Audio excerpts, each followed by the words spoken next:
আজকে তোমাদের সাথে একটা পুরনো গল্প শেয়ার করব, অনেক পুরনো।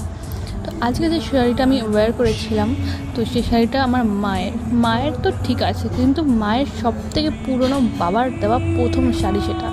হ্যাঁ, 26 বছর পুরনো বাবার দেওয়া প্রথম শাড়ি ছিল। তখন মা বাবার বিয়েও হয়নি, আমার মা বাবার দেখে শুনেই বিয়ে হয়েছিল। হ্যাঁ, কিন্তু বিয়ে ঠিক হওয়ার পরে বাবা মাকে এই শাড়িটা গিফট করে। সবাই বলে কালো শাড়ি বা কিছু এরকম সামথিং, কিন্তু আমার মায়ের খুব পছন্দ হয়েছিল।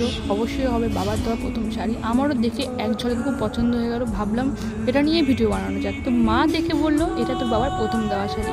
দেখো 26টা বছর হয়ে গেছে, তবুও কিন্তু তাদের ভালোবাসা এক রকম আছে, একদম নতুনের মতন।